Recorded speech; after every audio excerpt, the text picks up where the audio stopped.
Textile અને diamond city તરીકે ઓળખાતું સુરત શહેર હવે દેશમાં ઓર્ગન ડોનેટ શહેર તરીકે ખ્યાતિ પામી રહ્યું છે.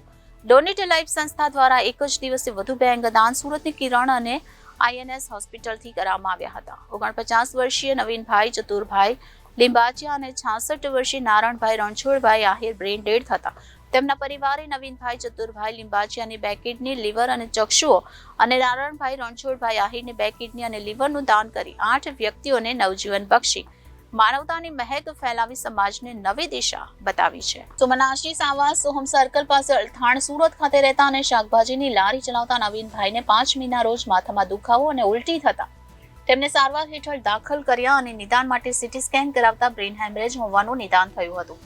ફરી એક વખત સીટી સ્કેન કરાવતા બ્રેઇન હેમરેજ અને મગજમાં સોજો હોવાનું નિદાન થયું હતું.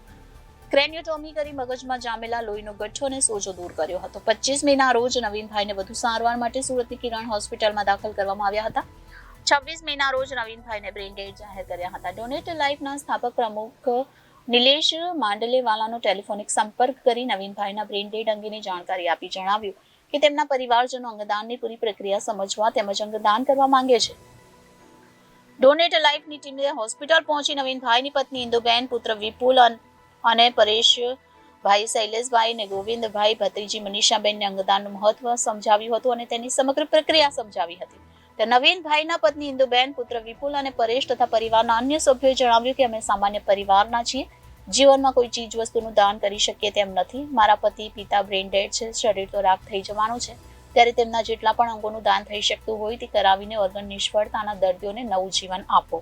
નવીનભાઈના પરિવારમાં પત્ની ઇન્દુબેન જેઓ ગૃહિણી છે, એક પુત્ર વિપુલ જે હેર કટિંગનું કામ કરે છે અને બીજો પુત્ર પરેશ છે જે લેબોરેટરીમાં બ્લડ કનેક્શનનું કામ કરે છે. બીજા બનાવની માહિતી એવી છે કે નવસારીના રહેવાસી નારણભાઈ રણછોડભાઈ આહિર 22 મેના રોજ સાંજે પોતાના ખેતરે જઈ રહ્યા હતા ત્યારે અડદા ગામના જૂના રસ્તા પાસે અજાણ્યા બાઇક ચાલકે નારણભાઈને ટક્કર મારતા તેઓ નીચે પડી ગયા હતા. માથામાં ગંભીર ઈજા થવાથી બેભાન થઈ ગયા હતા. પરિવારજનોએ તેમને તાત્કાલિક નવસારીમાં આવેલી હોસ્પિટલમાં દાખલ કર્યા હતા. ત્યાં નિદાન માટે સીટી સ્કેન કરાવતા બ્રેઇન હેમરેજ હોવાનું નિદાન થતા વધુ સારવાર માટે તેઓને સુરતની હોસ્પિટલમાં સારવાર હેઠળ દાખલ કર્યા હતા. નિદાન માટે ફરીથી સીટી સ્કેન કરાવતા બ્રેઇન હેમરેજ અને મગજમાં લોહીનો ગઠ્ઠો જામી ગયો હોવાનું નિદાન થયું હતું. 22 મેના રોજ ક્રેનિયોટોમી કરી મગજમાં જામેલા લોહીનો ગઠ્ઠો દૂર કર્યો હતો. 25 મેના રોજ નારણભાઈને બ્રેઇન ડેડ જાહેર કર્યા. ડોનેટ લાઈફના સ્થાપક નિલેશ માંડલેવાલાનો ટેલિફોનિક સંપર્ક કરી નારણભાઈના બ્રેઇન ડેડ અંગેની તેમના પરિવારજનોને જાણ કરી હતી અને નારણભાઈના અંગદાન કરવાની ઈચ્છા પરિવારજનોની છે તેમ જણાવ્યું હતું. ડોનેટ લાઈફની ટીમે હોસ્પિટલ પહોંચી નારણભાઈના પુત્ર રાકેશભાઈ અને રીતેશભાઈ તેમજ પરિવારના અન્ય સભ્યોને અંગદાનનું મહત્વ અને તેની સમગ્ર પ્રક્રિયા સમજાવી હતી. નારણભાઈના પુત્ર રાકેશભાઈએ જણાવ્યું કે અંગ નિષ્ફળતાની પીડા શું હોય છે અમે સારી રીતે જાણીએ છીએ. મારા નાના ભાઈ રીતેશની બંને કિડની ખરાબ થઈ ગઈ છે. છેલ્લા 2 મહિનાથી તેને અઠવાડિયામાં 2 વખત ડાયાલિસિસ કરવું પડે છે. ડાયાલિસિસની પીડા શું હોય છે તે અમે પરિવારજનો ખૂબ સારી રીતે સમજીએ છીએ. પિતાશ્રી બ્રેઇન ડેડ છે અને તેમના મૃત્યુ નિશ્ચિત છે, તો શરીર તો રાખ થઈ જવાનું છે, ત્યારે તેમના જેટલા પણ અંગોનું દાન થઈ શકતું હોય તે કરાવીને મારા ભાઈ જેવા બીજા ઓર્ગન નિષ્ફળતાના દર્દીઓને નવજીવન આપો. નારણભાઈના પરિવારમાં પત્ની પુષ્પાબેન છે જેઓ ગૃહિણી છે, પુત્ર રાકેશ છે જે બિલીમોરામાં આવેલ પોસ્ટ ઓફિસમાં માર્કેટિંગ એક્ઝિક્યુટિવના પદ પર કાર્ય કરે છે. બીજો પુત્ર રીતેશ છે જે નવસારીમાં ખોડિયાળ લેસર નામની કંપનીમાં ડાયમંડ જોબ વર્કનું કાર્ય કરે છે.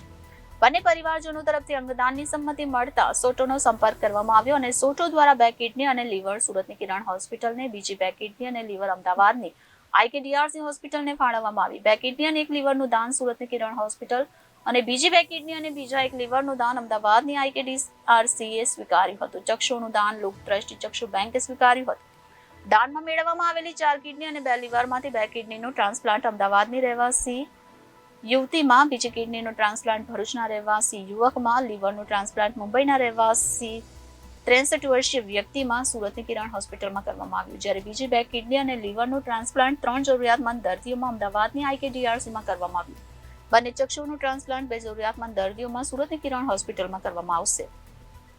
લીવર અને કિડની સમયસર અમદાવાદની IKDRCમાં પહોંચાડવા માટે સુરત શહેર પોલીસના સહકારથી ગ્રીન કોરિડોર બનાવવામાં આવ્યો અને ઉલ્લેખનીય છે કે હૃદય, ફેફસા, નાનું આંતરડું, હાથ, લીવર, કિડની જેવા મહત્વના અંગો દેશના જુદા જુદા શહેરોમાં સમયસર પહોંચાડવા માટે સુરત શહેર પોલીસ દ્વારા અત્યાર સુધી 118 ગ્રીન કોરિડોર બનાવવામાં આવ્યા છે. Reporter Arvind Rathod, Janadesh news, Surat.